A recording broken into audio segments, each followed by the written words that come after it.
Welcome back to the Deep Dive. Today is a pretty massive milestone for us. It really is. If you've been with us for a while, you know we love dissecting complex topics. But today we are kicking off a brand new era.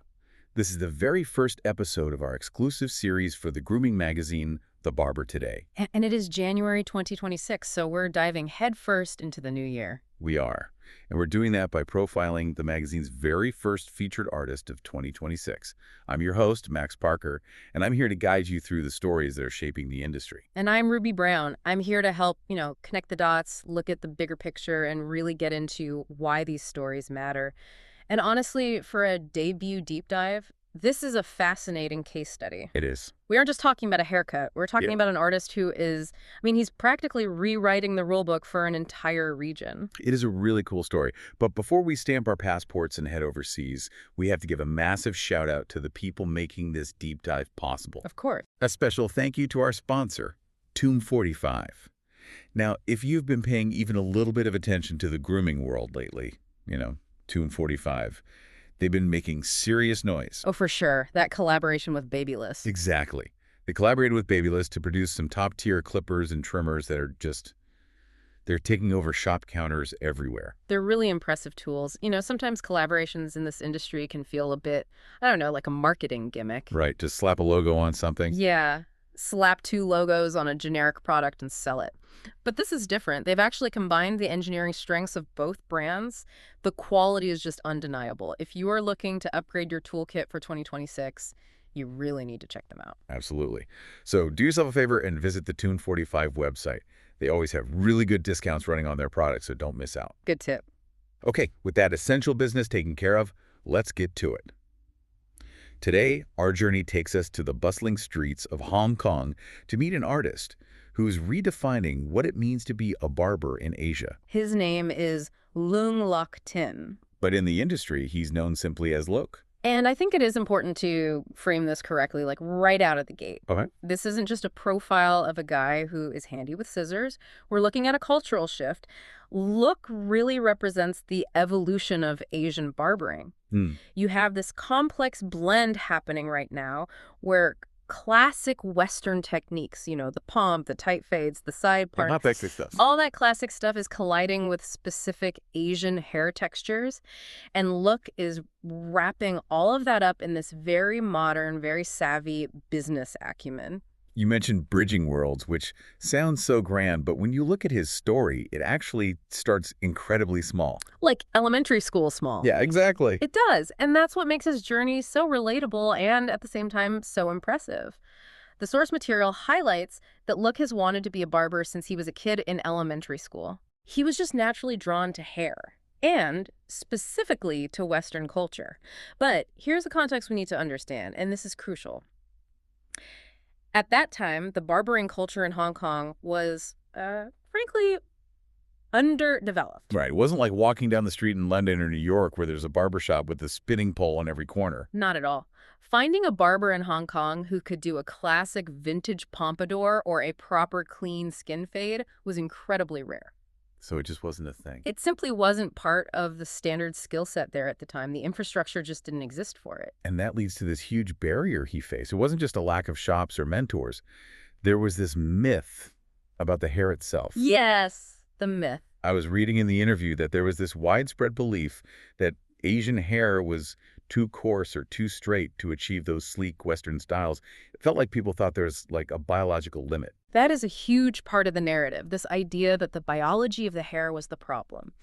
If you think about typical East Asian hair structure, it's often thicker, it's rounder, and it grows perpendicular to the scalp. It likes to stick straight out. Right. So people thought you can't do a pompadour on this, you can't make it flow back smoothly. Look essentially looked at that assumption and just challenged it. He had to prove that the hair wasn't the problem. The technique was. The technique was the solution. But proving that isn't cheap. And this is where the whole starving artist thing gets very, very real for him. Oh, yeah. The financial obstacles were significant. Apprenticeships were expensive, and when you're starting out in a market that doesn't really get what you're selling, your client numbers are naturally going to be low. He was dealing with really limited income. Which forces a choice, doesn't it? You either quit and get a safe job, or you get creative. And he chose creative. He did. He leaned heavily into self-education. Since he couldn't afford the high-end academy training right away, he just scavenged online resources. He took what professional courses he could, but mostly, he just practiced the basics, relentlessly. It's that kind of grit, using the internet to fill the gaps in your local education system, that defines a lot of modern masters. Speaking of masters, we have to talk about Mike Chow. He seems to be a pivotal figure in this story. Mike Chow is the blueprint here. He is a Hong Kong barber who was a massive inspiration for Lok.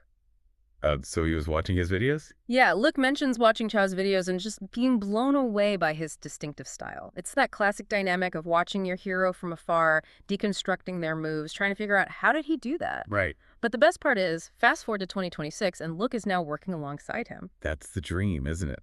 From fan to peer. It really validates that whole path of self-guided learning. Mentorship doesn't always have to be formal, you know? You can be mentored by someone's work before you ever shake their hand.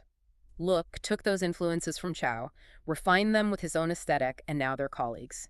It just proves that if you put in the work, you can stand on the same stage as your idols. So we know where he came from. We know the obstacles he smashed through. But I want to get into his head a little. What is the philosophy that drives a guy like this? He has this quote that really stood out to me. All hairstyles come from classic foundations. That quote is the skeleton key to his entire career. I mean, we are living in an era where social media pushes the craziest, wildest designs. Oh yeah, geometric shapes, neon colors. All of it. And Look is just doubling down on theory. He believes that concepts and understanding the why behind a cut are infinitely more valuable than just learning a flashy technique to get likes on Instagram. It's like the difference between memorizing a song on the piano and actually learning music theory. That is a perfect analogy. One lets you play one tune, the other lets you play anything. Exactly. He argues for simplicity. But let's be clear, not simplicity because you're lazy. Simplicity because you understand the structure so well that you don't need to overcomplicate it. To hide mistakes. Right. Yeah. When you fully understand the basics, elevation, overdirection, head shape, the result is just more complete. It's about longevity. A flashy cut might look good for a photo, but a technically sound cut grows out beautifully for 6 weeks. Speaking of Instagram versus reality, what's actually happening on the streets? If I sit in Look's chair in 2026, what am I asking for? What's the hot look in Hong Kong? The undisputed king of cuts in Hong Kong right now is the textured crop with a fade. Why that specific cut? Is it just a trend or is there a practical reason? It's largely environmental. You have to remember Hong Kong is incredibly hot and incredibly humid. Oh, right. If you have a long, flowing pompadour, the humidity is going to just destroy it in 10 minutes. Plus, the lifestyle is fast-paced. You're running for trains. You're in and out of meetings. People want something that handles the sweat and the rush. So it's tactical. Completely. Yeah. But there's also a cultural layer. Short hair is just seen as clean and professional for the workspace. The textured crop hits that sweet spot. Okay. The fade keeps it cool and professional, but the texture on top gives it that modern, stylish edge without being high maintenance. It works in the boardroom and the bar. It's form meeting function. Now, to execute that, you need the right tools. And he seems pretty specific about his gear. He's been using Wall for over 8 years. Right. And for him, Wall isn't just brand loyalty, it's about health. He talks a lot about the thoughtful design reducing strain. Ergonomics. Exactly. When you are cutting hair 10 hours a day, ergonomics isn't a luxury. It's career preservation. You need tools that don't wreck your wrists. But the really interesting tool choice is his scissors. The cheesy brand from Malaysia, right? Yes. And this really highlights his level of detail. They use high-quality Japanese steel, which is pretty standard for top-tier scissors. You want that sharpness. You want that sharpness, but the service is what hooks him. The founder of Chiji apparently matches the scissors to the stylist's specific needs, their budget, and even their cutting style. That's fascinating. Usually you just buy a size. I want a 6-inch shear. You're saying this is more bespoke. It's highly personalized. It's like getting a suit tailored, but for your hands. Wow. If you do a lot of point cutting, you need a different tension and blade shape than someone who does mostly blunt cutting. Lucky values that craftsmanship in his tools just as much as he does in his haircuts. It shows he respects the process at every single level. So we have the philosophy, we have the tools. Let's look at where the magic happens. He's based at Naughty Barbershop, and the location is key here, Causeway Bay. If you've never been to Causeway Bay, you have to imagine Times Square, but denser, louder, and way more vertical. It is vibrant, it's busy, it is just sensory overload. The absolute heart of the action. For sure. Which makes his shop's atmosphere kind of a paradox, doesn't it? It does. It's a deliberate counterbalance. Totally. Look's philosophy for the shop is to create an escape from the busy city. He wants the client to walk in off that chaotic street and just feel the pressure drop. Ah, I love that concept. It has to be calm, welcoming, and pressure-free. You step out of the chaos and into the sanctuary. And that extends to the relationship with the client. Lick says clients are like friends. It's not just a transaction where you pay for a service and leave. It's about trust and emotional support. He views the barber as a companion through life stages. You see your barber before your wedding, before a big job interview, even after a breakup. He takes that responsibility seriously. He understands he's a constant in their lives. It's the classic role of the barber as a confidant, just updated for a modern, high-stress city. Now, we can't talk about a modern barber without talking about how he built his name. We mentioned he started with low client numbers. How did he flip that? Social media. There is no way around it in 2026. Look is very clear that social media was essential for his growth. But he breaks it down into 3 pillars, which I think is a great lesson for anyone in any creative field. Okay, let's unpack those, because everyone says do social media, but rarely do they explain how. Right. So pillar 1 is visibility. This is the baseline, just showcasing the work to build brand awareness. If people don't see the cut, it didn't happen. You need a portfolio. Exactly. Pillar 2 is credibility. This is different. This is where you highlight your skills and share knowledge. You aren't just posting a photo, you're explaining why you did what you did. It proves you know what you're doing. It separates the professionals from the amateurs. And the third, Networking. Connecting with industry peers. that networking piece seems to be the real accelerator for him. It is. It's how you get opportunities. You can have the best cuts in the world, but if you're working in a vacuum, you stay local. Networking took him global. And his resume from 2024 to 2026 proves it. Yeah, let's list some of these. He was the 2024 Wall HK ambassador. In 2025, he became the chief brand ambassador for Chung Lung Ki Jam and the ambassador for Cheesy Scissors. And he's also the team leader for the Hong Kong men's barber representative team. That sounds intense. That's competitive barbering. It establishes him as an authority. He isn't just a participant in the industry anymore, he's a leader. He is representing his region on a global stage. He's transitioned from student to master. Fully. And that leadership role transitions perfectly into our next topic, education. Because Look isn't hoarding his knowledge, he's passing it on. Right. And this goes right back to his philosophy. When he teaches, he isn't just teaching you how to hold clippers or how to fade a line. The source material emphasizes that he teaches design theory, decision-making, and professional ethics. Professional ethics. Yeah. That's interesting. You hear about ethics in law or medicine, but not always highlighted in barber courses. It's crucial for him. He teaches respect for clients, privacy, and responsibility. It goes back to that idea of the barber as a trusted companion. If you don't have ethics, you lose that trust and you lose the client. So he's trying to elevate the entire profession. He is. He wants the next generation to be professionals, not just cutters. He is trying to elevate the social standing of the job in his region. And he's taking this curriculum global. He's been a judge and educator in Bali, Malaysia, Jakarta, and the UK. And that travel feeds back into his skill set. He notes that teaching internationally challenged him to adapt to different hair types. Right, of course. If you only cut one type of hair in one city, your skills plateau. By going to the UK or Indonesia, he had to refine his techniques for totally different textures. It just reinforces his belief that continuous improvement makes even the impossible hair achievable. So looking ahead, we're in 2026.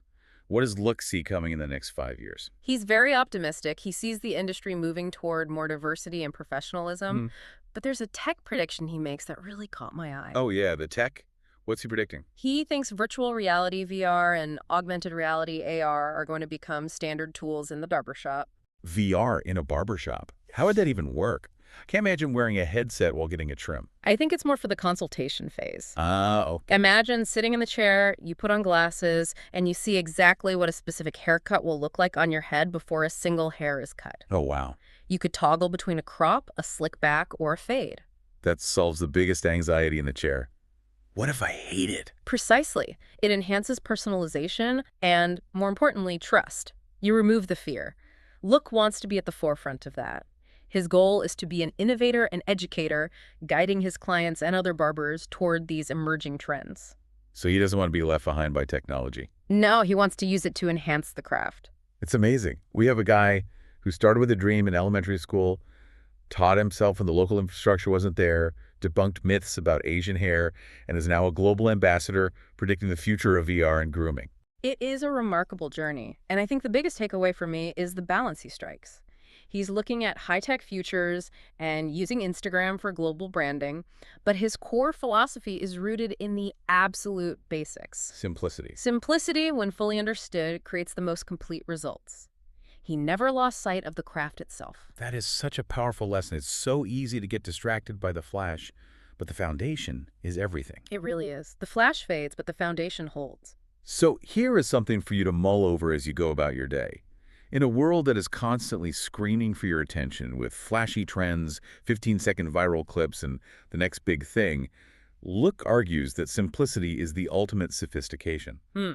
How does mastering the boring basics in your own field, whether you're a coder, a writer, a chef, how does that actually lead to the most advanced results? Are you chasing the flash, or are you building the foundation? That's the question worth asking. Whatever your answer is, thanks for diving deep with us today. Don't forget to check out our sponsor, Tomb 45, for those top-tier tools. Absolutely. See you next time. This has been the Deep Dive into the Barber Today. Well, We'll see you in the next episode.